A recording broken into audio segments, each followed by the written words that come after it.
What's up? What's up? What's up, tribe? How you guys doing? Hello. What's up, everybody? How you guys doing? Let me do my roll call and say hi to everybody. Hey, Taurus. What's up, Star? Hey, Sandra. Demelia. Anton. Anton. Anton. I say Anton, don't I? Lock Queen. What's up, y'all? Mwah. Hey, doll. Alikala. Bilo. Yana. Hey, what's up, Tabitha? Mwah. How are you? Tracy, Diamond Pearl. How you guys doing? I got both my Tracys in the room. Tracy Wilson and Chappelle. Hi. What's up, New Jones? What's up, you guys? How's everybody doing? I hope everybody is having a great Friday. A happy, hey Earl, a happy Friday Eve, child. My spring break starts tomorrow at 1:20. And I'm so here for it. I gotta get my grades in though. So once I get over that hurdle, once I finish with my grades, then I can exhale. Matter of fact, when I get off of here, I'm gonna be working on grades tonight so I can get them done. I hate when I wait to the last minute to do stuff. But anyway, it is what it is. How's everybody doing? I hope everybody is having a great day. What's up, Reese's PC? I ain't seen you in a while, girl. I know you say you be in the bushes, so I know sometimes you be up in the skybox. Ahead of the game, I thought it was Thursday or Thirsty Thursday. No, well, you know what? I used to come at 6:30, but then I started coming at 6:45 because I was getting home late or I was coming home and taking a nap. Because sometimes I'll be coming home and taking a nap. But I'm just going on at my 6:30, you know. Your spring break is coming to an end. Yeah, our spring break in this area is always the week of Easter. Other people, because I've noticed that, but it also, I know you are, but I'm also, I know it's the week of Easter. But I know in other areas they start school earlier, so their spring break is earlier. What's up, movie man? How you doing? Your boy has fallen off the lives and reviews because the joint has been jumping at work, but I'm trying to get back on board. Can't miss out on your conversation. Well, thank you so much. I appreciate it. I noticed that you were reviewing not Bridgerton, the other show that deals with the Victorian age. Oh, what's the name of it? Y'all check out Movie Man. He does his reviews and his movies over his movie reviews over there. And I'm actually reading the book right now for I picked it up in the airport, House of Gucci, because I like the books better. So I'm gonna read the book because I still ain't watched the movie. I'm gonna read the book, and once I get done with the book, I'll probably finish it over spring break. Then I'm gonna watch the movie, and then we're gonna have a conversation about it. The Gilded Age, that's it. Yes, he's reviewing the Gilded Age, you guys. He's reviewing the Gilded. Hey, what's up, Nap Queen? So what's up, everybody? Thank y'all for being here. Hey, Cash Apps and BS Mother Cat. Y'all are coming through. No notification, but you are here. Oh, you know what? Thank you for reminding me. Let me share. Because I try to share it out when I go live because I know that the notification. Listen, YouTube just don't like me. My girl Tabitha, you still in the chat? Tabitha has this problem. Sometimes over on TikTok, and I know she's had her struggles on YouTube. It is something about me and YouTube. YouTube just doesn't like me. It just does not like me. I've gotten so many comments over the last I've told y'all the last couple of months about people who are like, oh, I thought you stopped doing YouTube. You never show up on my timeline. Philly Jean found me through my Secrets of Playboy reviews, right? Isn't that where you found me, boo? And I've had so many people saying, I don't understand why more people aren't watching your reviews because you're the only person that you're like one of the few YouTubers that's doing Secrets of Playboy. And I was like, I know. Tell YouTube. I don't know what it is, but we here. We are here. The second season of Bridgerton was a no for you. Well, I've only watched the first episode. So don't spoil it for me, please. What's up, chats with Lachey? Hey, keep it cute. What's up? So we are live. Let's get into some things. First of all, I can't go any further without celebrating Black Girl Magic. We know that today we got the confirmation of Ketanji Brown Jackson, the first Black female Supreme Court justice.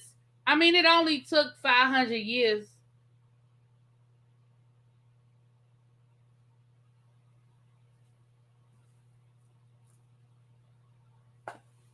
I'm just saying.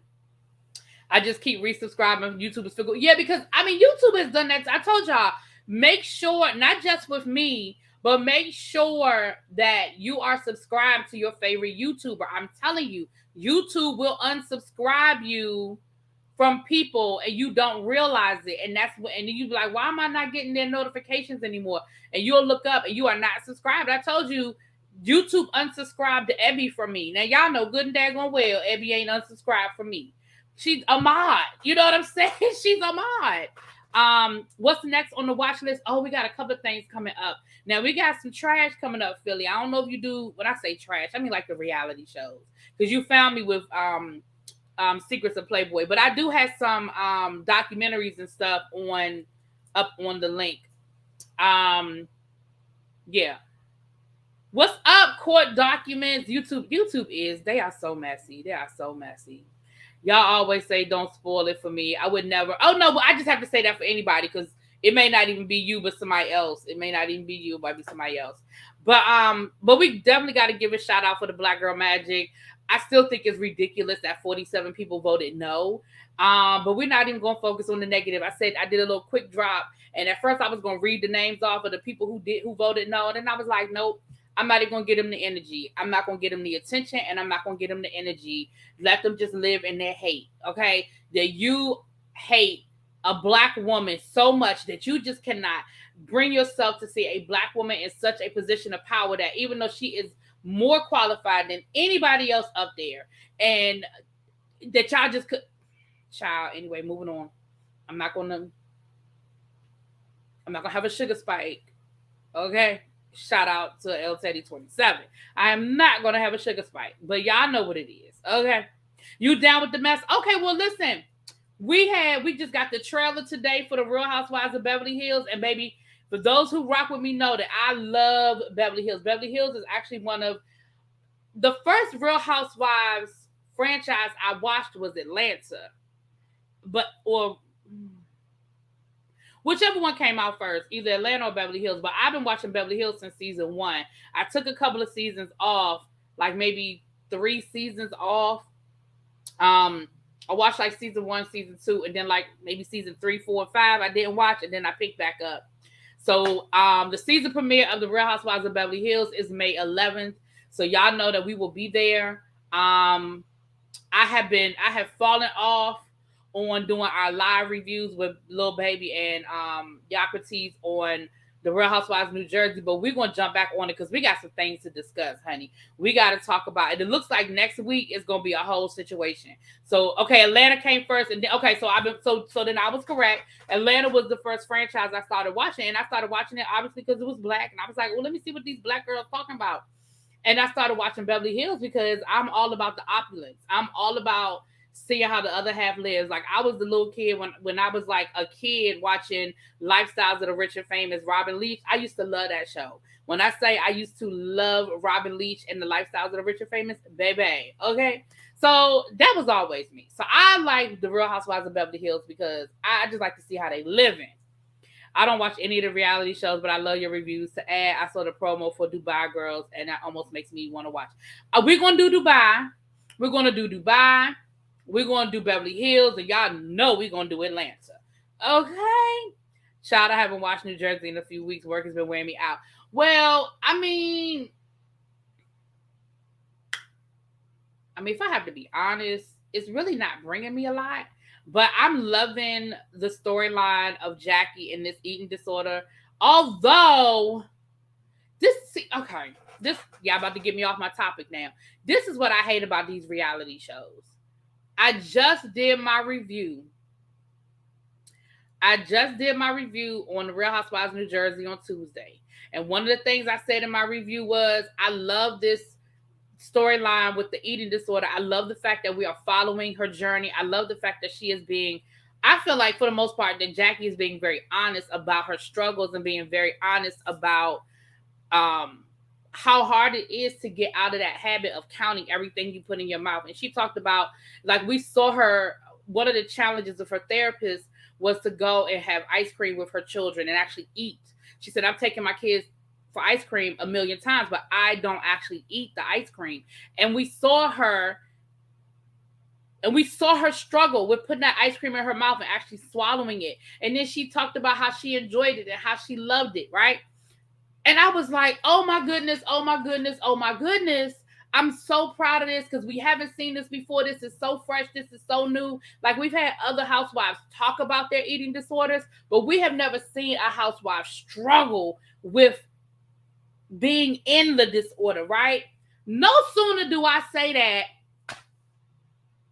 we get the trailer for the Real Housewives of Beverly Hills.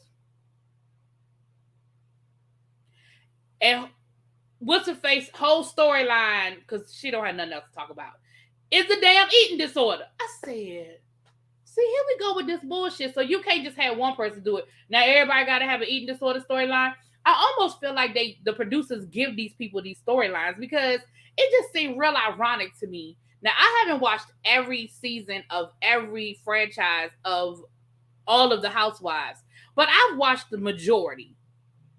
And Crystal, I ain't heard nobody else talk about being in it. Now, I've heard people say, oh, I struggled. You know, we know Lisa Rinna. We know Kyle Richards. We know Stephanie down at Dallas. We know that they've struggled with it in the past. I said, so now we got to do back-to-back storylines about eating disorders. Anyway, Crystal's storyline, the one that's married to the producer who did Lion King, her. The Real Housewives of Dubai stepping on all the next. The abundance of melanin alone is drawing me in. Plus Milan from College Hill and Carolyn from Ladies of London. You know what? What season of College Hill? Because I did see that. What season of College Hill? Because I didn't, again, that was a long time ago and my memory is not that great. But I did watch a couple of the seasons of College Hill. I want to know what season she's from. And shouts out to her going from the HBCU to the Dubai. Okay. Did I see the Jersey fashions? Listen, let me tell you why I like, and I said this before, y'all. Let me tell y'all what I like about them New Jersey girls. Because those New Jersey girls are women. I'm going to stop saying girls. Those New Jersey women, they are so opposite of the prototype of a Real Housewife. These women, they don't care about being in glam. I've said that before.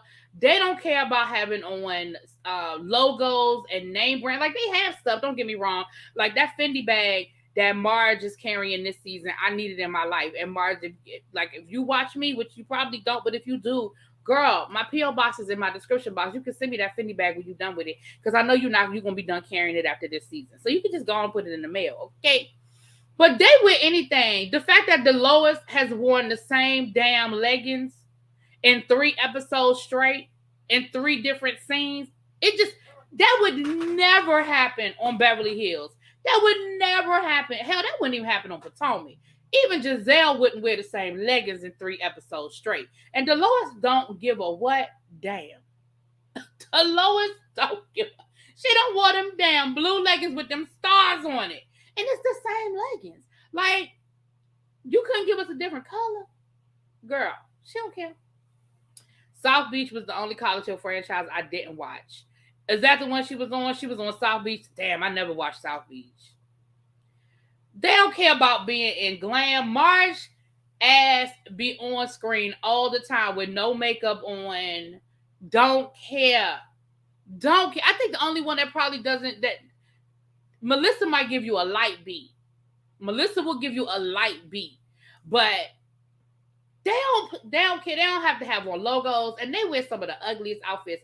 That damn outfit that Teresa had on when they was packing up the house, them shorts with the ruffles at the bottom. I said, who wears those? I remember those shorts from when I was in like middle school. What grown-ass woman is wearing shorts with ruffles on the bottom? Teresa, what are you doing, ma'am? I bought that same Fendi bag and brand. I'm jealous. Wasn't the Butterskin founder Dorian on one of the College Hill seasons? What? Well, go ahead, College Hill. Yeah, I like that bag that she's carrying. I love that Fendi bag that she's carrying, and I'm here for it. The Jersey girls will put on some Jergens Okay? And just be ready to, yes, they don't care. Child, Melissa ain't got no damn storyline.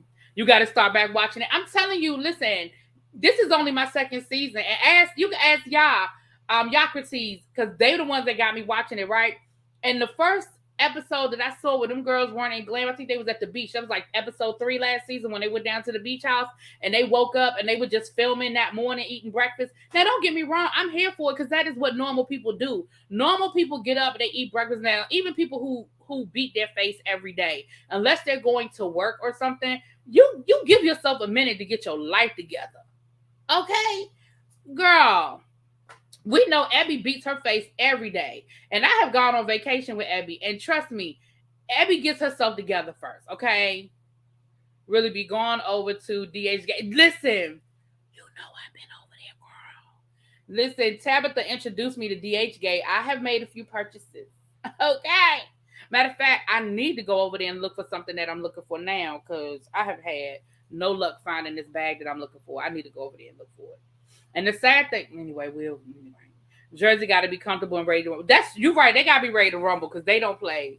They don't even play. And that, their previews for next week with Teresa. Child, Teresa threw that whole damn table on Marge. I said, I know that's right. Teresa looked at Marge and you can see it. Like you saw her calculating in her mind. She was like, I'm sitting across the table and I really want to put my hands on her. What can I do? What can I do? Like you saw her thinking about it. That thing was funny. Then she just pushed all the just plates on Marge. She just pushed all the shit. I said, I know that's right. Are you actually liking this season? It feels a bit more disconnected and there aren't as many group scenes. I enjoyed the last few a bit more. I do think it's the most underrated Housewives show. I think that they don't have a lot going on. Like, to the Teresa Louis thing, they tried to blow it up and make it more the Marge, the Jennifer storyline. Like, I it's okay. You know what I'm saying? It's not knocking me out. No, it's not. But it's okay. Child, Teresa pushed. You know how when you get finished eating with a group of people and it's just plates and drinks and shit all over the table. If the bus boys haven't come to bust the tables yet, and it's just a bunch of stuff, baby, Teresa pushed all that shit on Marge. I said it. I couldn't do. I was sitting here when I was sitting in my living room cracking up. What's up, Quintessential? Hey, boo. Have you heard about the security that got hired for the reunion? Hands and a few. Listen. And I'm gonna say this and then we're gonna move on. Andy Cohen said that. He said on Watch What Happens Live, he had the Lois on there. It was a clip. I saw a clip because I don't watch What Happens Live, child. But I saw the clip. He said that the reunion was bad. He said it got bad. And it did. From my understanding, it got physical. The reunion got physical. And he said the reunion was bad. So, baby, maybe we just seeing the tip of the iceberg of where we end up by the end of the season, child. Yeah, it's a short season. They only have, I think, like 14 episodes, and we already on episode 9 or 10? 9. Yeah, but it's only like 14 episodes. They've already filmed the reunion. We're not even in episode 10, and they've already filmed the reunion. So that lets you know it's a short season. We have the Real Housewives of Atlanta coming back in May as well, I believe. And now they're showing the Real Housewives of Miami. So I'm going to repost my Real Housewives of Miami reviews. I sort of stopped mid-season, so that's a good thing. I'll pick up where I think I stopped reviewing Miami after like episode 5. So I'll go back. I just got away from it.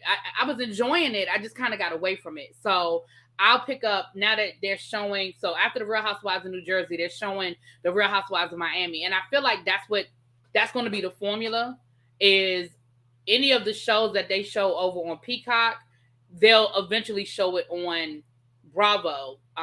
So yeah. All right. So that's that, y'all. That's the Real Housewives situationship. So let's get on to some other things. We talked about the Black Girl Magic. Let's talk a little bit about the NFL. I say I have my list so I can keep up with it. And Oh, thank you. Thank you, Reese's Pieces, for the Cash App. Thank you, darling. Thank you. Much appreciated. You always show me love. Thank you so much for the Cash App. See, I know you. I know who you are. I know your legal name, so I know it's you. Y'all know I don't be saying people's legal names. So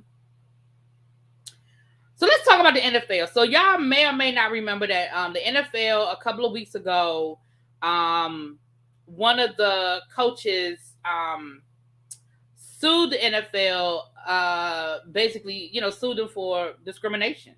Said that they are not hiring minority coaches, and when they do hire minority coaches, they're the first fired. Said that and it was first filed by the former coach of the Miami Dolphins, who even after having a winning season and taking the Miami Dolphin franchise further than they've been in the last 10 years, he was fired because he said that he wouldn't play ball the way the owner wanted him to play ball. And so once he filed his lawsuit, a few other coaches joined the lawsuit. Well, 2 more coaches joined the lawsuit. I'm trying to find the article now. 2 more coaches joined the lawsuit. And so here it reads, I'm going to read you guys. Back in February, former Dolphins head coach Brian Flores filed a lawsuit against the NFL and 3 teams as he alleged that they were racial discrimination implemented into the hiring process, as well as with the firing in Miami. Now, 2 more coaches have joined in the lawsuit. According to ESPN, who was the head coach? Steve Wilkes, who was the head coach of the Arizona Cardinals in 2018 season, and Ray Horton, a former NFL defensive coordinator who interviewed for the Texans head coach position, has joined Flores in the lawsuit.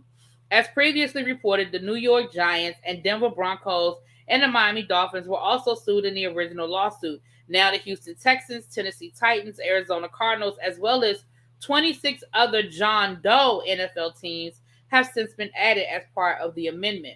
The amended lawsuit, I don't know why this thing keeps. Okay. The amended lawsuit was filed in the Southern District of New York, and they were asking for increased transparency in NFL hiring, incentives for hiring Black coaches, and increased visibility for Black assistant coaches, among other things. Brian Flores' attorney alleges that Texans retaliated against him and withdrew their consideration of filing him as their head coach spot due to his decision to file his action and speak publicly about the systematic discrimination in the NFL. Well,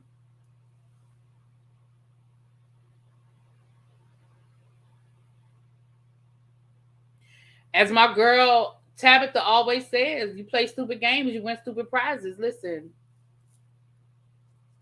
y'all know I love the NFL. I ain't gonna sit here in front pretend like I don't. I do. I love the NFL. I do.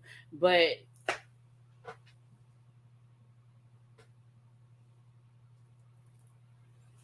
I mean, they probably guilty. I'm just saying. The one thing I will say about things like this, with lawsuits like this come out,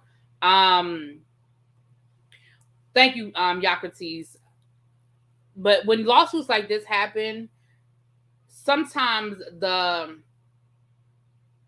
side effects of the lawsuits end up being very positive side effects for the people involved. And what I mean by that is, hopefully we will see the increase of minority coaches being hired and being retained, and hopefully they got to pay some money to these people who they didn't give a fair shake to. We know that the NFL is a good old boys club. Like, we know that once you're in, you're in. These same coaches get recycled year after year after year. They get fired from one team, they get hired at another team. They get fired from this team, they get hired in that team. And generally speaking, they are white men. In the NFL, it seems like in the NBA too. I don't want to. We have more Black coaches in the NBA than we do in the NFL. But I feel like the NBA has. What's up, Cams? Hey, boo.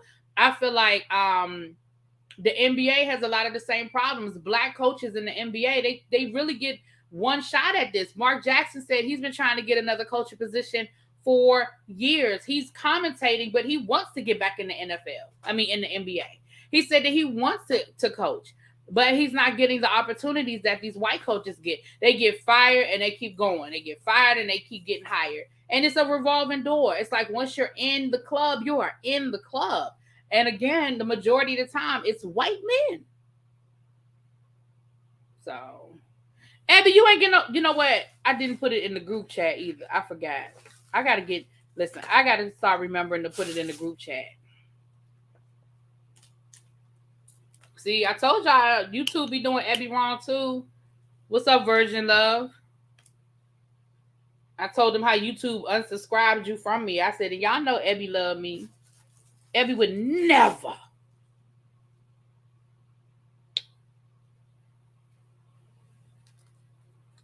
So that's what's going on with the NFL, child. That's what's going on over there. And like I said, I think eventually this will be settled. I do think it'll be settled. I don't think that this is something that the NFL is going to allow to go to court, because Lord knows they don't want no discovery.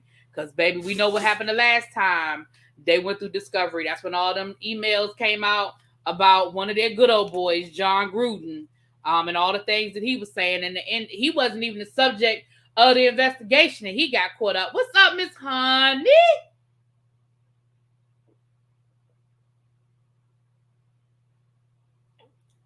Excuse me, y'all. He wasn't even the subject of the investigation, and he got caught up. So, hey, T. Trisha, what's up, Auntie? How are you? How are you? Oh, Abby, I forgot to tell you, too. I cannot find my makeup bag. I think I'm going to have to buy all new makeup. I cannot. That lets you know how long it's been since I've worn makeup. I cannot find my makeup bag. I think the last time I had my makeup bag might have been when we went to, it might have been when we went to Atlanta, and I can't find it. Because I went to go put makeup on this weekend, and I couldn't, well, I went to go pack I went to put makeup on last weekend, and I couldn't find it. And then I was trying to pack my makeup bag for New York. I couldn't find it. It's somewhere in my house, because I wouldn't have thrown it away.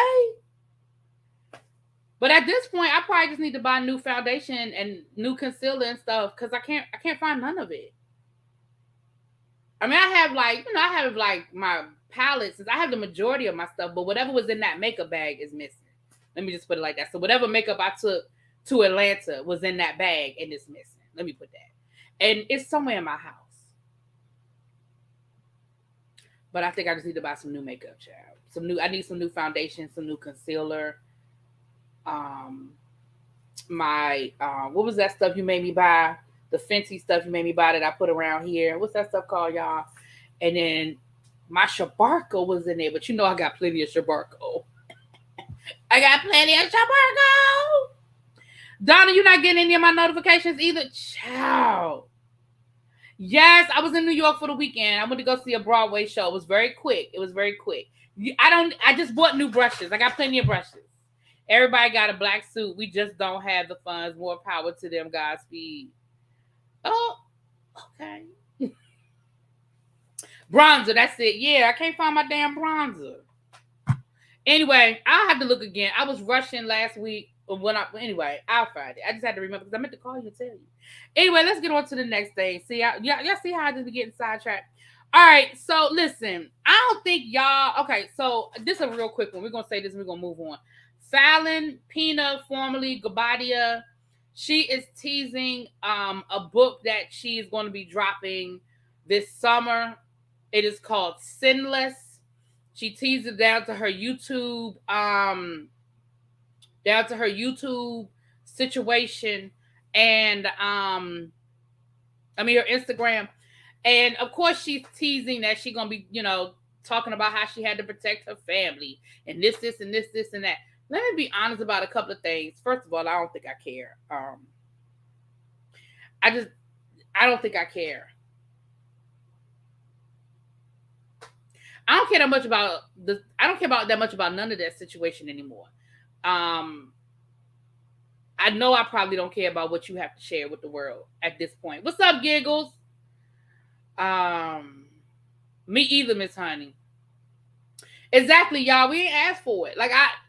Your time to come out with a book was a year ago when we cared. We have moved on. We have had whole spinoffs, okay? Nobody, you are divorced. You done had a whole baby by another man. We have spinoffs. We got pop-ups down to the Nigeria. Ma'am, at this point, there's really nothing you can because let's be clear. It would be different if people actually believed Portia's version of the story and you had receipts to prove something different happened. But none of us believe it.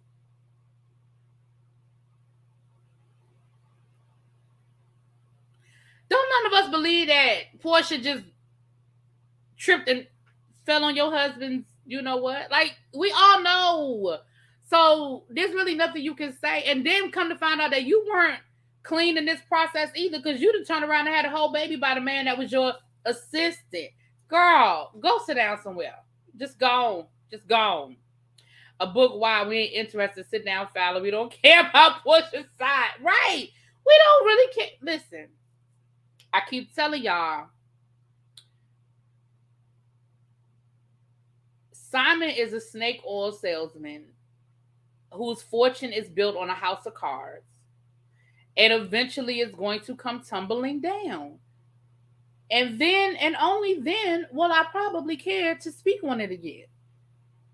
Because if y'all think that I entertain myself with the bull hockey that Portia got going on down to her Instagram, with her popping up on him in Nigeria and them living the good life, child, girl, bye. Girl. So you writing a book, I mean, no disrespect, but I just don't feel like there's a whole lot you can tell. I'm just saying. Anyway, I just had to throw that in there, y'all. Hey, what's up, KK? I just had to let y'all know. All right, so let's get into, we got a couple of more stories, y'all. So, Blac Chyna. First of all, I want to come down here and I want to clear something up. We know that last week we talked about Blac Chyna, which, okay, let me start this. Blac Chyna came down here and let us know that she had to give up 3 of her cars because she don't get no child support. And then Rob and Tyga came down to the Instagram and basically aired her out about the fact that she don't even have her churn and that they pay all of the medical, school, yada, yada, yada. So why does she need child support? But I want to put a pin in that, and I want to apologize because some new information has come out as it relates to her custody agreement with Rob Kardashian. Now, according to the custody agreement with Rob Kardashian, they share custody, and she does have her child every other week. And he neglected to say that it's every other week and it's not every week.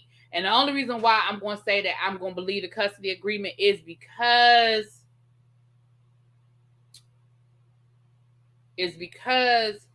if she was violating the custody agreement, he would have her ass in court as fast as he could.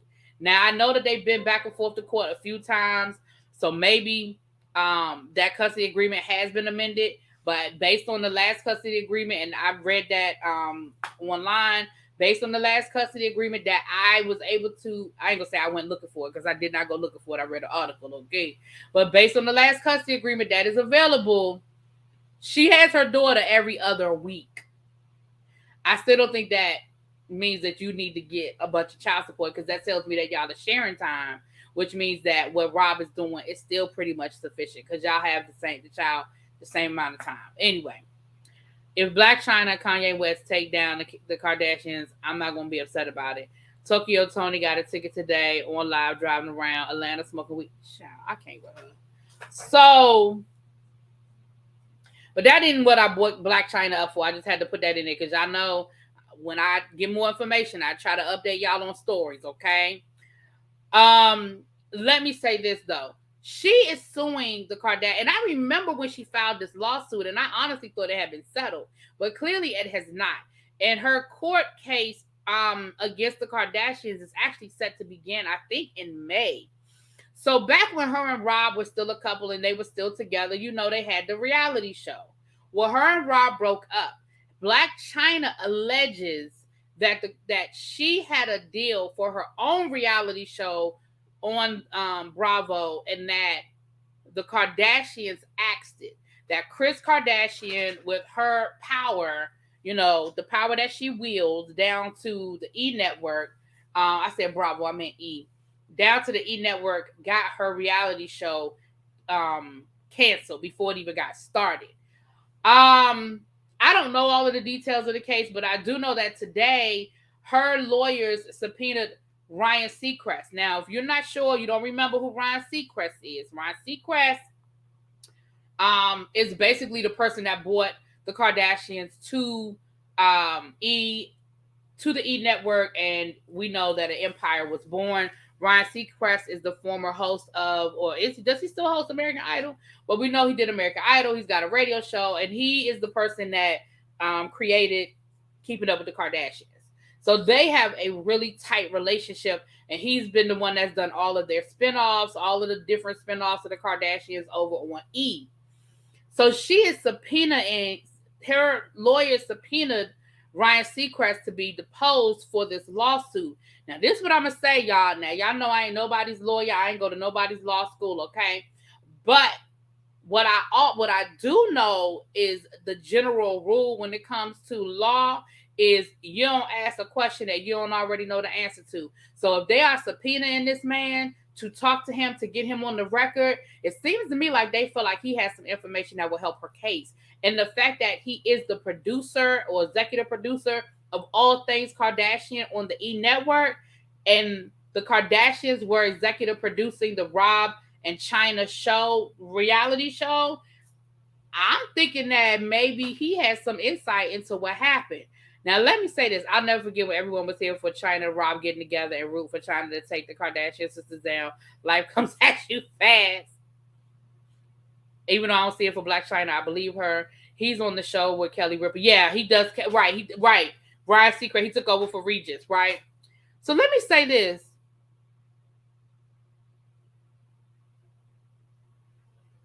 I 100% believe Blac Chyna. I'm with you, little baby. I may not like all the things that Blac Chyna lets herself get into. I may not agree with all the decisions that she makes. But I believe that when Blac Chyna and Rob broke up, because remember, it was a nasty breakup. Remember, there was infidelity. Remember, he did the whole revenge porn where he released, videos of her in compromising positions. And remember, he released video of her getting liposuction after she had, just trying to embarrass her and stuff. I absolutely positively believe that if there ever was supposed to be a reality show for Blac Chyna, I believe that Kris Kardashian got it canceled. I absolutely do. I believe it. Kris Jenner damn near owned E Network. Of course, they asked Chyna's TV opportunities. Absolutely. Chyna gonna win. They try to dismiss her lawsuits, but Blac Chyna been showing hard evidence and facts. Hey, Yuri Banks, how are you? Don't perjure yourself on the stand, Ryan. They all make me turn my nose up. I'm here for Chyna getting her money because I believe they did. I believe it too. Yeah, I believe it. I believe that Blac Chyna is absolutely telling the truth, and I believe that they absolutely did get her show canceled. I believe it. The minute that they broke up, and remember, again, I don't remember all of the details now, but if I remember correctly, y'all get me together in the chat if I'm wrong. I feel like they had already started filming for season 2, and then when the two of them broke up, and because of how nasty the whole thing was, they axed it. And remember, Rob was depressed, and he had gained all that weight. Remember, if y'all go back and watch the Rob and Blac Chyna show, he didn't want to do nothing. He didn't want to leave the house. He didn't want to go out. He was embarrassed. He, was self-conscious of the weight he had gained. And now let's be clear. I don't know that woman's intentions, but I'm sure the fact that he got a nice bank account didn't hurt the fact that he was overweight and all of those other things. But they were very much a couple. And she kept telling him, well, listen, I don't care. I'll be there for you. I got you. You know what I'm saying? On camera, she was very supportive of him until he just wouldn't do nothing. I'm not doing that with you, Ebby. As long as the Kardashians and Blac Chyna go away afterwards, I know that's right. Chyna may win, but $300 million, that's a reach. Well, yeah, $300 million is a reach. But she's talking about if her lawyers can show the potential with the actual show, any advertisements, any endorsements, what's that? Reruns. I mean, 300 million might not be that far off the mark if you compare it to what the Kardashians were able to do. And also remember, you always ask for more than what you really expect to get, child. I don't know what Rob is doing these days, but I know he had lost some weight and he was doing better. But child, hey, what's up, Willie? Thank you. I was surprised it got greenlit for a second season. It was cringe. Yeah, it was not a great show. Let's be clear. But as soon as they broke up, the show went away, and that's what Blac Chyna is saying. She's like, listen. Anyway, I think she's got the fact that the lawsuit is still going on tells me that there's some validity there. Like they would have thrown it out by now if there was nothing. But this show has been going on since they broke up. So we're talking about this lawsuit. We're talking about 5 or 6 years this lawsuit has been going on. It's been going on for a minute. So she's suing for $300 million and will settle for $3 million. Child, she'll settle for a 2-piece and a biscuit. Anyway. All right, y'all. We're going to talk about Coi Leray, and then we're going to get into this funky Dineva versus Zeus network situation. Okay, let's talk about this Coi Leray Benzino thing. So listen, Coi Leray, for those who don't know, the rapper Coi Leray is Benzino's daughter, right? For those who don't know who Benzino is, Benzino used to own The Source magazine, a hip-hop, going back to the 90s, 80s, 90s pioneer. Then he was on Love and Hip Hop. And then he basically has just kind of been floating around ever since, kind of just trying to be relevant, child.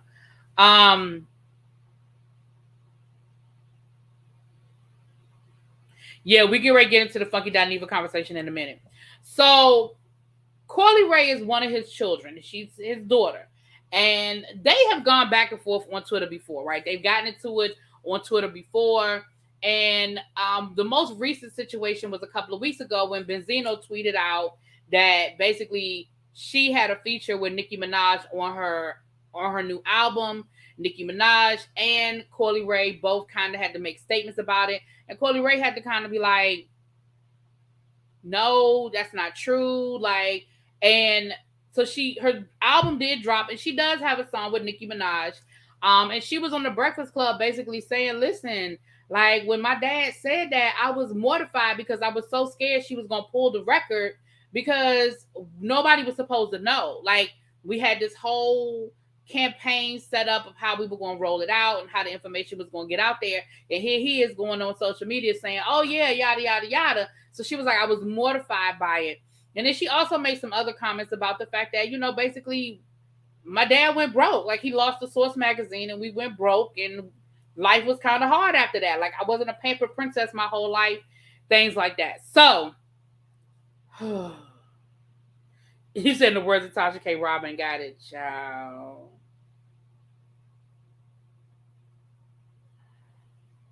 All right, so let me read y'all these tweets, honey, because y'all know how these people get these Twitter figures, child.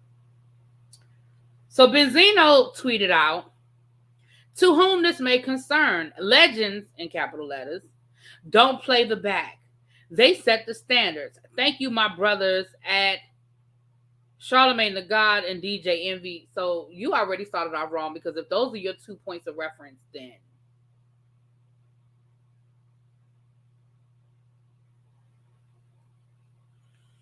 for sticking up for me. And Abby, will you stop saying nobody? Because people did care. You didn't care. You didn't care. Thank you for sticking up for me and not letting a false narrative of who I am and what I've accomplished happen.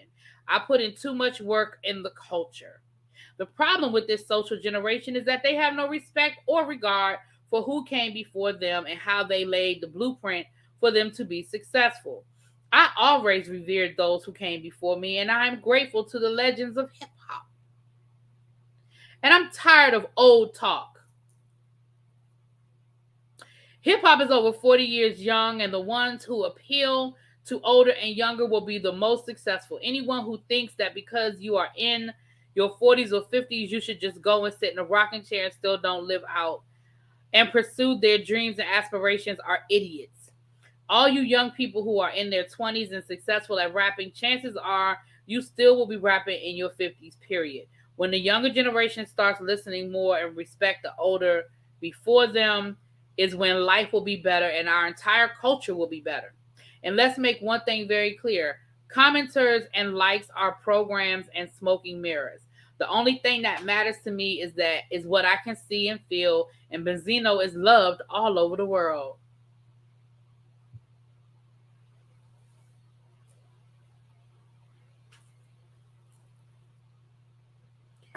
Coi Leray responds, Lord, now I gotta, my eyes. Okay. The devil is working. This is a perfect example. When everything is going so good, here he comes being weird, trying to F up somebody's life. Build a effing bridge and get over it. That's why I don't even like mentioning his name. That's why I never mention his name coming into this industry, because he can't get over his past and don't even realize how much he damaging. No, I'm reading it just like she wrote it. He damaging what he does when he does this stuff. I hate to bring this to the social media, but my father really need help. Sorry if I offended you on the Breakfast Club, but don't treatment me or my mom. I think she meant to say threaten me or my mom, because you hate to admit that we went broke after the source. My dad is texting my mom, threatening her and me because I said we went broke on the Breakfast Club on the day my album released.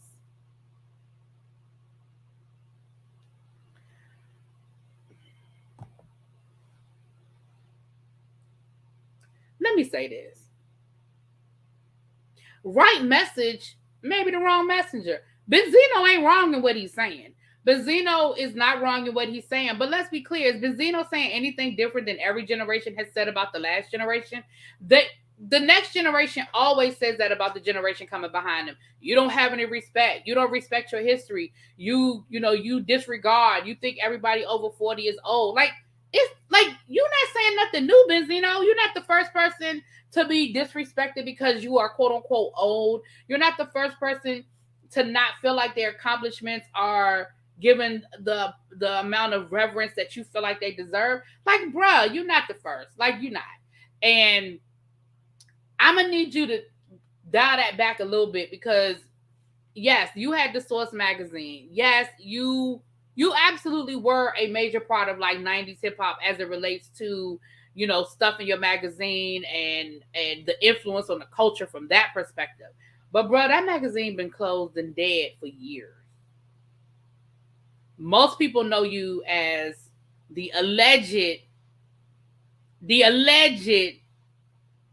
cokehead down to the Love and Hip Hop Atlanta.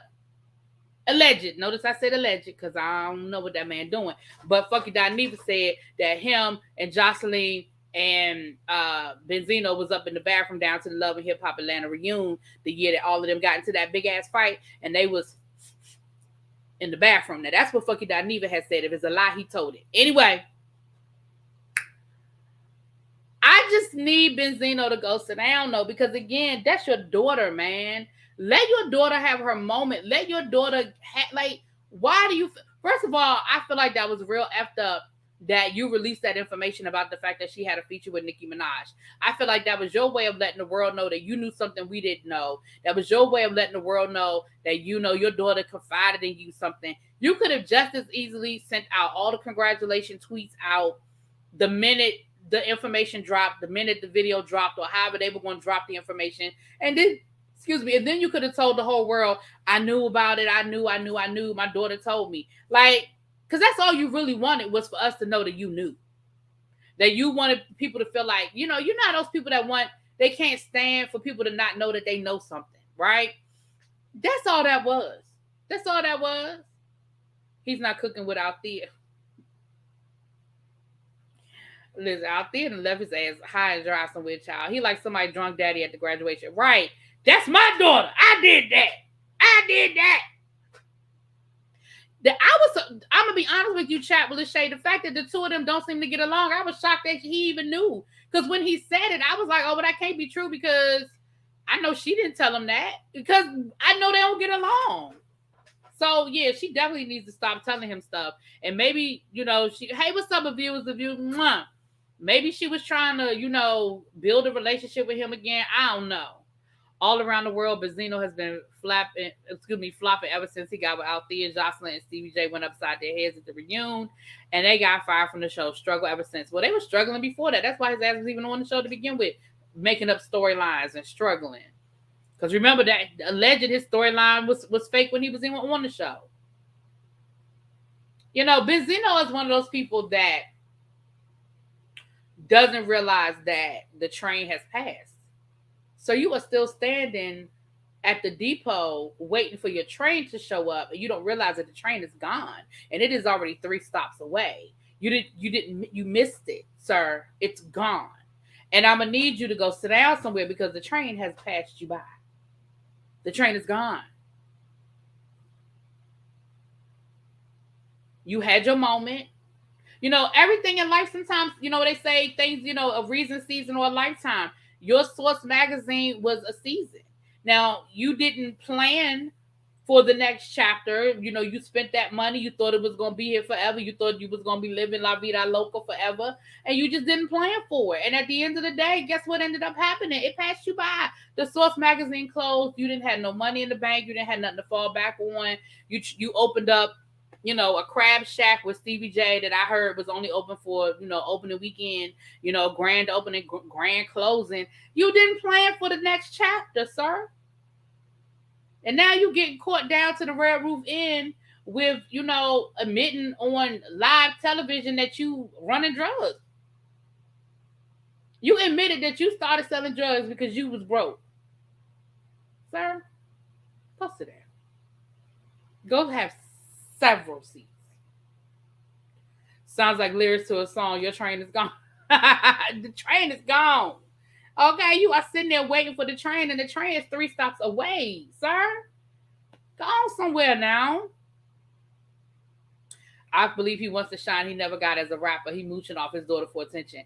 Then you know what? Then what I need you to do is I'm going to need you to do what Tretch did and just go on and jump on a track with your daughter. You see, Tretch just went on and did a verse on Egypt's album, which, let's be clear, the only reason why I even know is because as I was scrolling through Instagram, I saw the video clip because promise you, I wasn't looking for it. But jump on see if she'll do a feature with you, which she probably won't. But you can ask. Maybe he has asked. I don't know. But Benzino, go sit down, sir. You embarrassing everybody. You embarrassing her. You embarrassing me, and I don't even know you. I don't even know you, bro. And you are embarrassing me. Go sit down. Please. Please. Anyway. All right, y'all. Let's get into this. Funky Dineva versus Zeus Network. Okay? Tretch on Twitter. Well, that's the thing. Tretch is going to always be able to make money because there's going to always be somebody in my age group that will want to hear Hip Hop Hooray. Okay? Tretch will always be able to make a dime. Now, I ain't saying if it's going to be the same level of dime that he was making 20 years ago, but Tretch will always be able to get on the show. And you're right. You're right about that. Yeah, remember there was a whole shootout at his mother's funeral, and that was a whole nother mess right there.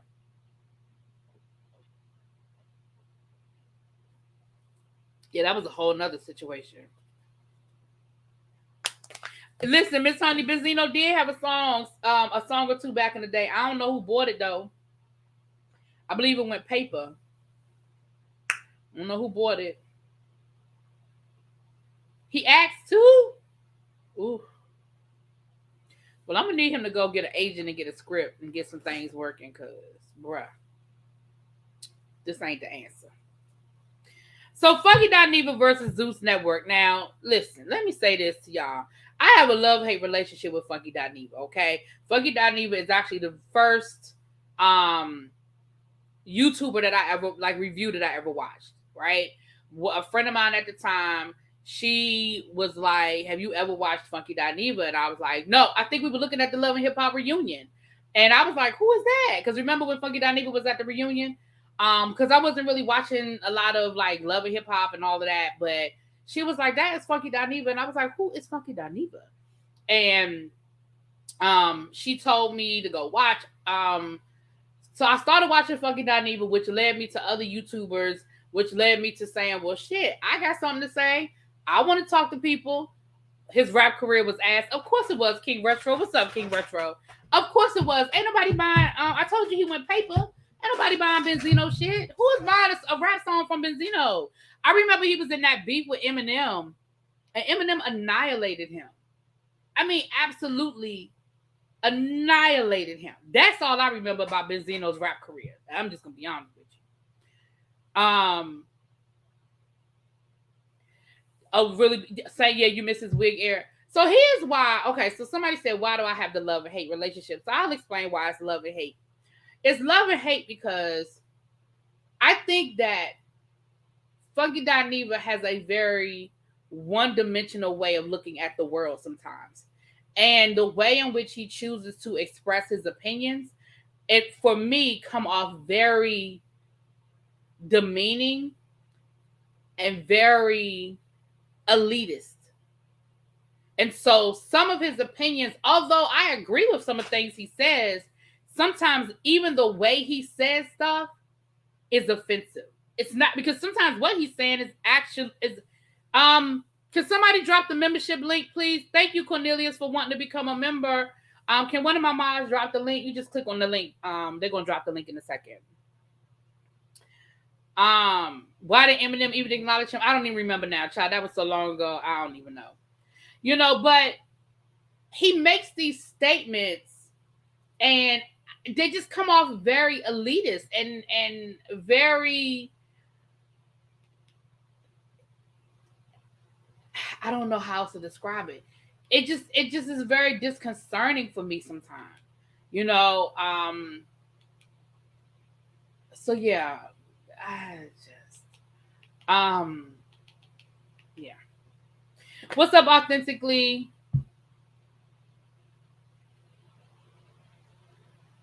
Thank y'all. Here it is. Yeah, he's very off-putting. And so, like, for example, he'll say something like, I'm out on the boat while y'all hoes at work. I'm eating steak and lobster, and y'all hoes is down, working y'all 9-to-5 jobs down to the Panera bread. And again, that's not a good example, but I'm trying to throw some examples out there. Again, it's just the way and the thing, and if you go back and you've been watching Fucking Dineva for as long as I have, you know that he really, because it didn't work out for him, he really truly has this disdain for the 9-to-5 job, right? And again, it didn't work for him. And he's been able to become very successful doing YouTube and rolling it into other areas. Now, we know he's had his peaks and his valleys, but overall, he's been able to be very successful in that. And so I respect that. Everybody ain't meant to work a 9-to-5, but it's nothing wrong with working a 9-to-5. It's nothing wrong with me getting up every day and going to my job. Ain't nothing wrong with that. Just like it's nothing wrong with you saying, listen, I've figured out a way to live a lifestyle that I want to live by doing it differently. It's nothing wrong with that. But when you look your nose down on the people who are doing it differently, that's the problem I have. And he's become, and it seems like it's gotten worse. The more successful he's become, it seems like it's gotten worse. And that's just my opinion. Again, I agree with some of the stuff he says. I actually agree with a lot of what he says. And I enjoy it. I still watch his videos. I still watch Funky Dineva's videos. I don't dislike him. But again, it's a love-hate thing. I was put off. Yeah. No, he doesn't have disdain. He has said many times that it's for him. I think for the most part, no, I don't think he's joking, Alikala. And the reason why I say that is because he did a video a few months ago where he said, I've been talking to some friends and they have helped me see things differently. And he admitted that, no, he wasn't joking. He was dead ass serious. But in talking to some people who's helped him see it the other way. You know what I'm saying? But again, like I said, it's love-hate. So don't forget the love part. I ain't saying I hate. I'm saying it's that love-hate relationship. That's all. he gonna change his mind about Claudia. That's why he and Claudia got cool over the Michelle Brown beef. Really, you're dead on in your depiction of Funky. There was a time when he's been down on his luck. Yeah, he has been. And we all have, I do agree with him, some of his views, but the elitist thing isn't a good thing. Yeah. The way he tries to sell that detox. Right. That's even that. And again, I know that it's for some people it's jokes, but I don't find it funny. When at the beginning of his videos when he's selling that detox tea, I don't find it funny. That's me. Even the way he does the detox tea, he was like, he just doesn't identify people that work a 9 to 5. I know he talks down on them all the time, Kenneth. Follow his YouTube. Follow him on Instagram. He does it all the time. All the time he is talking about how stupid people are that work a 9 to 5 job, and us down at our 9 to 5 job while he's shopping. Y'all hoes at y'all 9 to 5 job, I'm at the mall. Y'all hoes at y'all and if you listen, everybody don't have to take everything the same way. Again, if it doesn't offend you, cool. If it doesn't make you, if you don't feel like he means it that way, cool. I'm just saying, for me, that's how it hits me. Yeah, I watched him in a while. I do think his A Lot of Shade is directed at A.T. Elliott and people surrounding that situation. Maybe. I think Justin J comes off more like that. Well, I don't even watch Justin J, so I enjoy his serious commentary, but his social energy is abrasive. Yeah. But Alikala, if you go back, he's been talking like that even before he had a lavish lifestyle. He has been talking like that since he was living in New York. Lord, not New York, Atlanta. Hey, oh, look, I got some cookies. Thank you so much. I need these cookies like I need a hole in my head, but I'm going to eat them. So he can't grow. He absolutely can grow. Janice, I think you want to argue with me, and I'm not arguing. He absolutely can grow. I'm just telling you, for me, and I'm only speaking for me, I don't always disagree with what he's saying. I disagree in the way he chooses to deliver his message. He just shaded Claudia. He absolutely did shade Claudia. He don't have no problem shading people. I never said he had a problem shading people. He's the poster child for how perceived elitism fosters conversationism within people. Is that did I say that right? Even when he's doing serious interviews, he struggles with being genuine, in my opinion. Funky reminds me of people who have never been out of their city. When he calls himself a rich white woman, that's a joke. Then he's talking about regular folks. He's dead serious. Right. I get the rich white woman joke. I make that joke all the time. I get the rich white woman joke. Yeah, I get that. You say you normally fast forward. Yeah, I know. I fast forward through the detox thing too. He's worse on IG. He's horrible. And again, I don't dislike him. I just don't always like the way he chooses to deliver his message. Anyway, love hate. I was just explaining why it's love hate. Let's move on because we're getting off the topic, child. Okay, giggles. I'ma just okay. Y'all hoes be in y'all cubicle. Yeah, I don't even see. Now there you go. I don't even watch Justin J. I do still watch Funky Dineva because I do enjoy a lot of what Funky Dineva has to say. I do. I don't always agree, but I don't have. Y'all know even down here, y'all don't always agree with me, and I'm cool with that. I enjoy hearing both sides. Like Candace isn't agreeing with me right now, but I'm enjoying hearing his point of view on it. You know what I'm saying? I'm enjoying hearing his point of view because we don't all have to agree. We do not all have to agree. I just respectfully disagree. Exactly. That's right, Kenneth. We can absolutely do that. We can absolutely do that.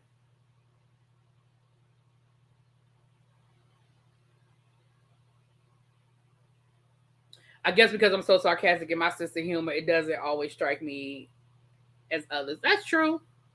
That's true. Okay. So here's what had happened with him and the Zeus Network. So he did a video. I feel like the video was last week, maybe early this week, but I think it was actually last week. Was he talking about the Bad Boys Club? I'm trying to remember. I think, yeah, Miss Toby, that's what it is for me. I think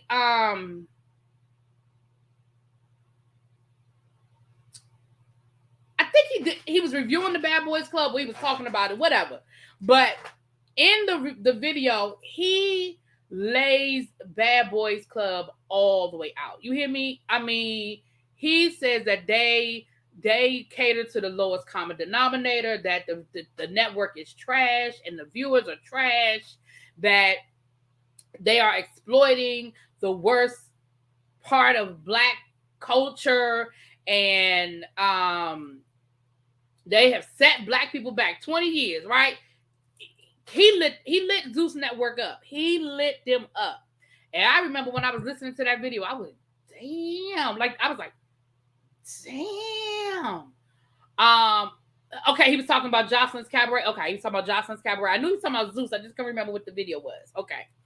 Thank you. So last night on Fox Soul, those of you, maybe everybody doesn't know that he does a show on Fox Soul with Claudia Jordan and with Al Reynolds, TGIF, and it's a gossip show. They talk about different topics. It's like an online version of the Talk or the Real or whatever.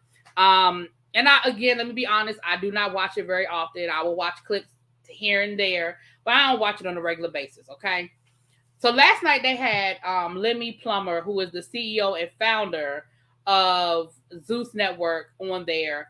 And here's where I say, here's the love part, y'all. Here's what I respect about Funky Dineva. Funky Dineva stands in his shit.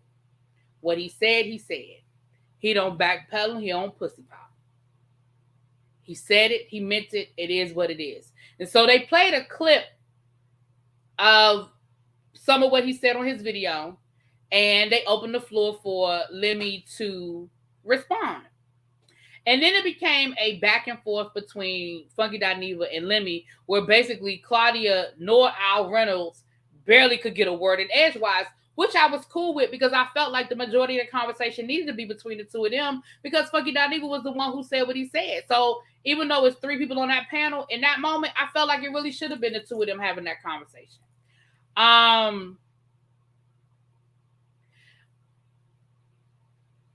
It's the show concept that Claudia stole from Nene Leakes. Ooh, oh, okay.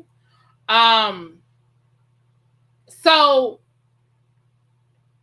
the video, in my opinion, I thought the interview, I can say I thought the interview went great, because it wasn't much of an interview after a certain point, but I was okay with the way it went down. Now, Funky Dineva went on his platform today, and he sort of did a let me tell you how it went down type conversation with everybody. And because he felt like Lemmy overtalked him, Lemmy didn't allow him to really say what he wanted to say and express himself. He felt like Lemmy was playing word games and was playing games with the what's the word I'm looking for? Damn. Semantics. That's the word I'm looking for. Semantics, right? Now, I'm going to be perfectly honest with y'all and tell you my opinion is I felt like Funky met his match. I felt like Lemmy was making some valid points. I felt like Lemmy was taking Funky Dineva's words and throwing them in his face and making him basically adjust to the conversation. He didn't backpedal and pussy pop. Now that, like I said, he stood 10 toes down in everything he said, but he did have to move the goalpost. And what I mean by that is this. In his original video, he said basically the whole network is trash and throw the whole network away, right? But in last night's interview, he had to admit that he hadn't even been on the Zeus platform to know all of the shows that Zeus offered. And once he went down to the platform and he saw all of the shows that Zeus offered, he realized, wait a minute, there's some good shit here. And that just the shows like the Jocelyn Cabaret, the Baddies, the Bad Boy Club, the conversation, those are the shows that get all of the attention. Those are the shows that go viral because of the trash element, right? He also so Dineva had to sort of change the goalpost on that, because he said, yeah, but the shows that get all of the notoriety are the shows that you have all of the rah in, but that ain't what you said in your original video. But it's cool. But I feel like Lemmy was able to take those words and throw them back at Funky Dineva. And Funky Dineva had to sort of acquiesce a little bit to say, okay, you're right. It's not the whole platform, but the shows that are the most popular are the trash. Well, that's valid. That's a valid point. Listen, let me say this. I agree with a lot of what Funky Dineva said about the Zeus Network. Let's be clear. Especially after watching 3 episodes of Bad Boys Club, y'all.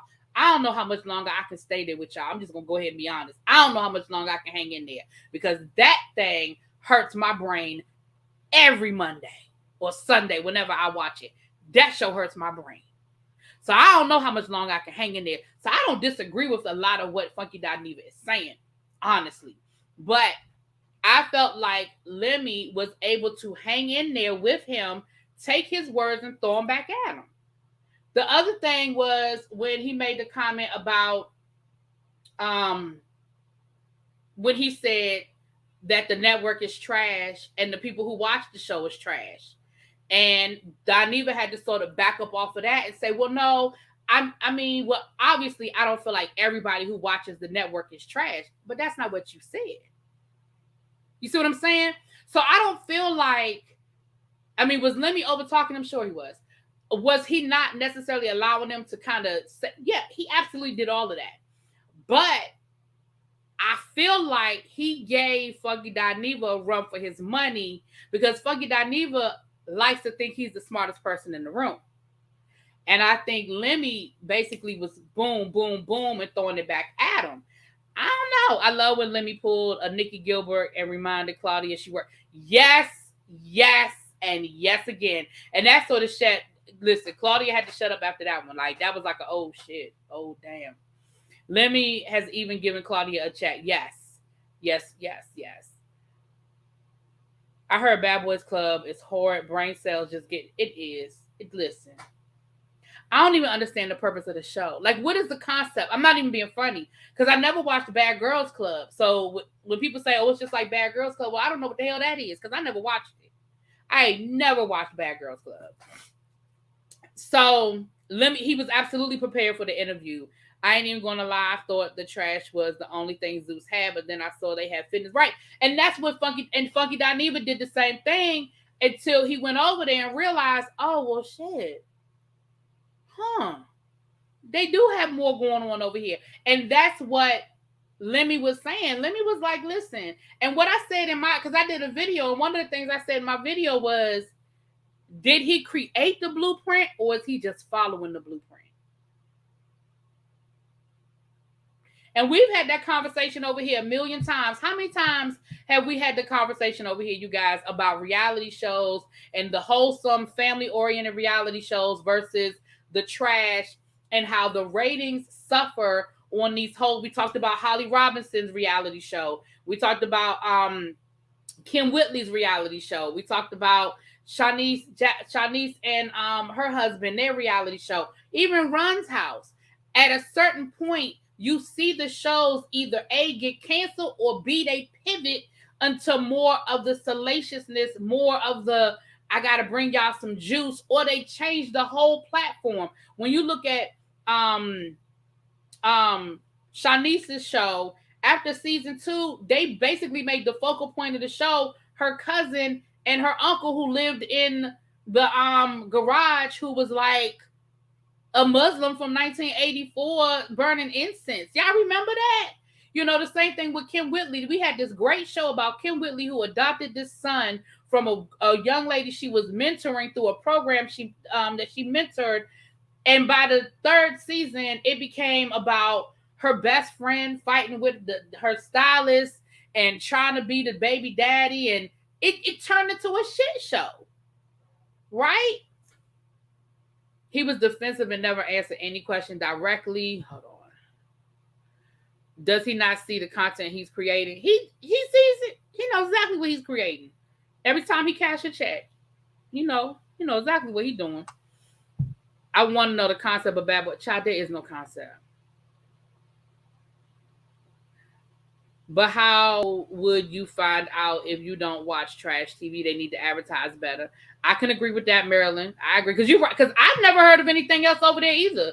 Candy the Gang ratings are poor, but it's a good show. But because it's not right, because ain't nobody fighting. Because physically, I agree, little baby. I agree. Not I had to go watch the R&B Divas clip for another Kiki. I did agree with him when he said, you guys are not going at Viacom and other networks like you're coming at me. I mean, if we're going to be honest about it, that's how Funky Dineva built his platform. Is it not? And again, yes, you can outgrow things and you can change. And I respect the fact that Funky Dineva said, I no longer enjoy this. And that's why he's inconsistent. That's why he started being so inconsistent with doing his reviews and stuff, because he wasn't enjoying it anymore. And absolutely change your content if it's not bringing you joy. You absolutely should do that, But that's how you built your platform. That's how you became Funky Dineva. I love Kim's show. I did too. Exactly. Meanwhile, listen, let me tell you that Crisley Knows Best is my guilty pleasure. Y'all. Listen, I told y'all this before. I thought Crisley Knows Best was a parody of a reality show. I didn't think it was real at first. When I tell you, when I was in Nashville, I was looking for him. When I was in Nashville, I was looking for Chris, is his first name Chris? I was looking for him. I really was looking for his mama, because that is who cracks me all the way up. Okay? Listen. Reality TV is lowest common denominator because the production costs are next to nothing. We keep getting it. Shows need conflict to drive engagement. It doesn't have to be physical fights, though. Right. Right. And again, the Funky Dineva's points were valid about security not breaking up the fights or moving real slow versus a Real Housewives or a Love and Hip Hop type situation. Like, we know that. Wasn't that one of the complaints or the arguments about the fight on the Real Housewives of Potomac? They were like, oh, on the other reality shows, they cut it. They don't show it. And we saw way more, and we saw all of this. Wasn't that one of the complaints, that we saw too much of the fight on the Real Housewives of Potomac? Ratchetness sells. Unfortunately, it does. Funky did a couple of months ago say he was over that type of TV. Yep, he did. And to be fair, he hasn't done Love and Hip Hop in years. He does do Love and Marriage Huntsville. And it was another show he was reviewing. He's doing Young, Famous, and African. It was another show he did. I can't remember, but it was another show he did. Everyone keeps mocking the show and laughing about the ratings, but it's a pretty solid and entertaining show. It's not. I like Candy's show. I do. Todd, that's it. Todd Chrisley. Listen, Todd is fucking hilarious. I don't care what nobody say. He's hilarious. I disagree with Lemmy there because people gave Mona Scott Young and Shawnee O'Neal hell, and they were only EPs. Oh, you were talking about chat. I love Shawnee's show too. Mm-hmm. He's my best friend in my head. Listen, I ain't lying. When I was in Nashville, I was looking for him. I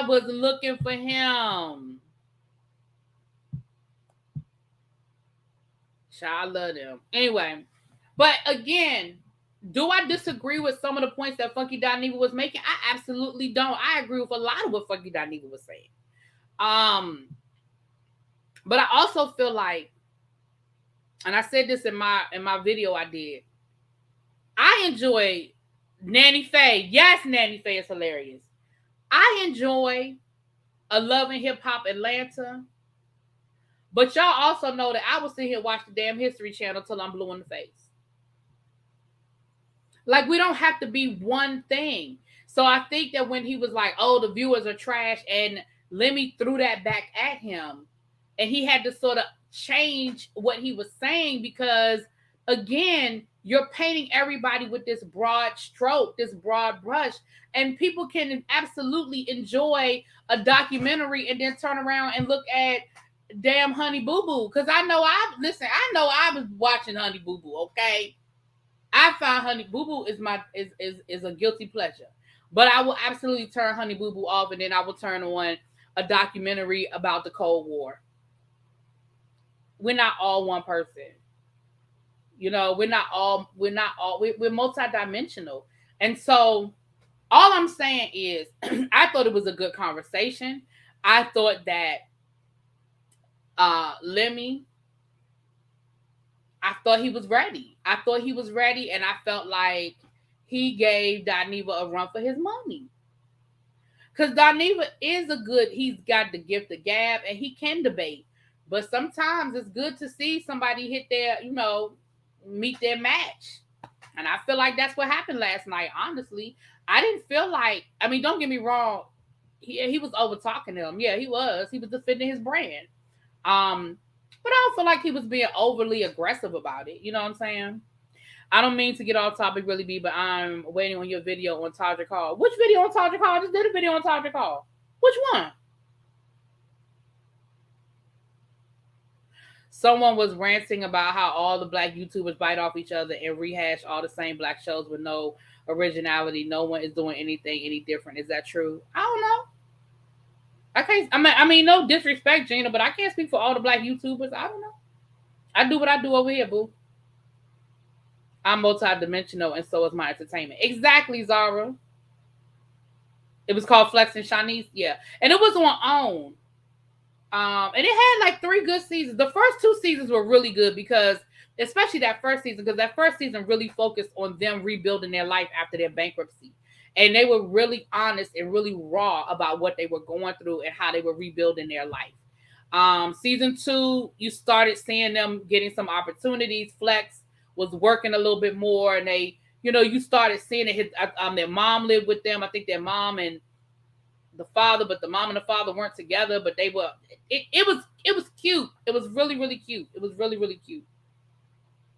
Kenneth, what Todrick Hall video you looking for, boo?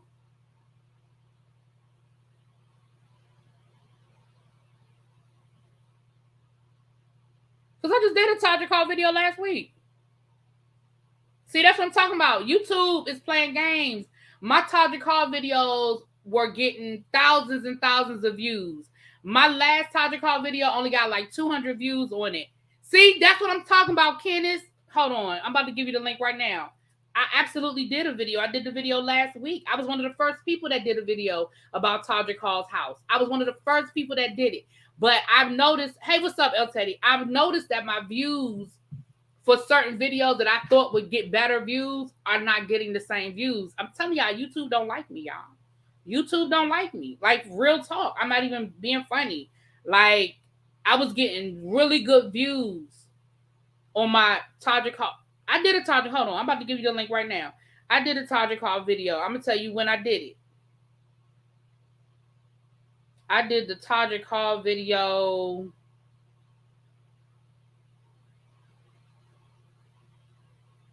Hold on. I got to scroll back. This is how far I got to scroll back because that's how long ago I did it.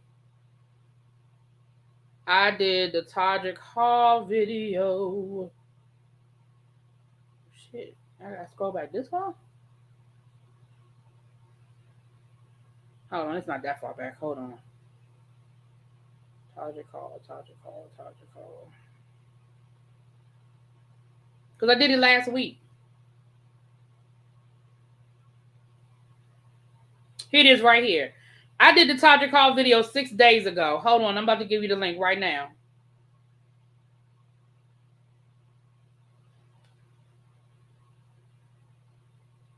See what I'm saying? See, y'all think I'm playing when I say YouTube be playing games with me. YouTube be playing games. I did that video 6 days ago. I'm putting the link in the chat right now. There it is right there.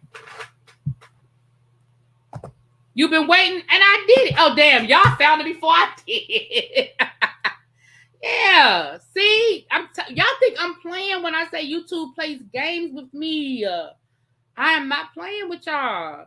Linnell pretty much said some of the same things as Funky Dineva after she hosted the last reunion show. Lemmy came on her live, and Linnell party much walked back everything she said.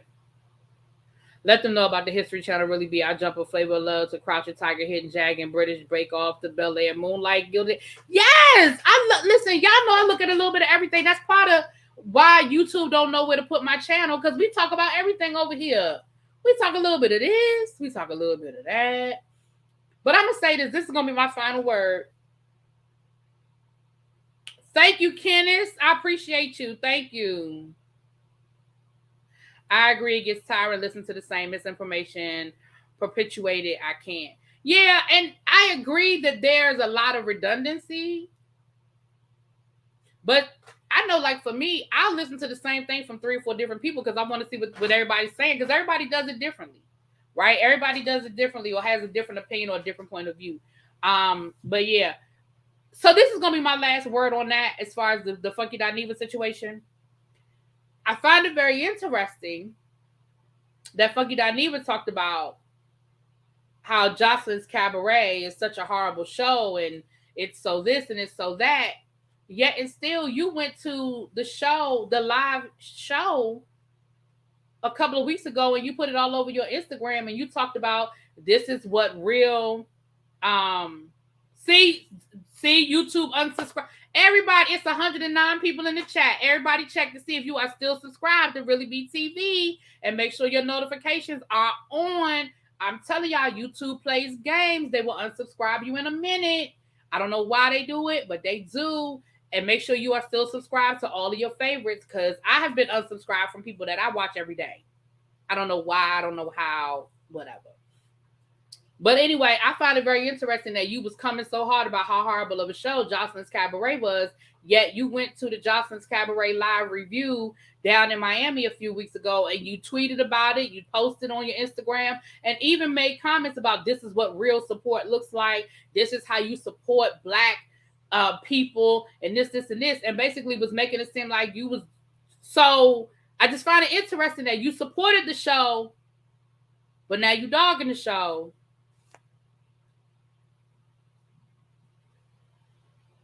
I'm just saying.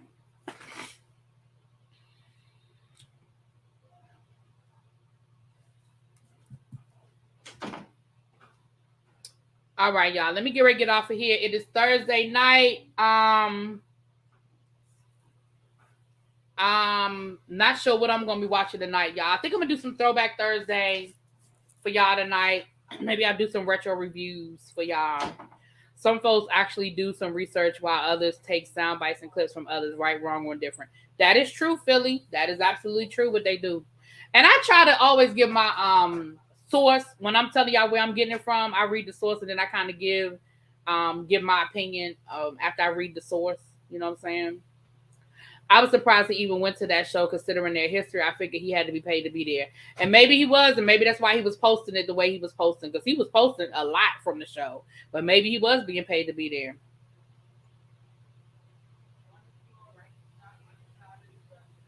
Well, thank you, Philly. I'm glad. Well, I'm glad that you selected when you chose me. Thank you so much, darling. All right, y'all. There's 116 people in the chat. Please make sure you have hit the like button. Please make sure that you are subscribed to the channel. And there are some other great content creators in the chat. Yocrates, who's a mod. Ebby Reviews, who's a mod. El Teddy 27, who's a mod. D Movie Man. Y'all make sure that y'all check all of those people out. If there's anybody that was in here, viewers in here earlier. My brother Jaded Nerd, he be in the bushes all the time, child. He's somewhere around. But y'all make sure that y'all are checking these people out. And I will see y'all later. Peace. Mwah.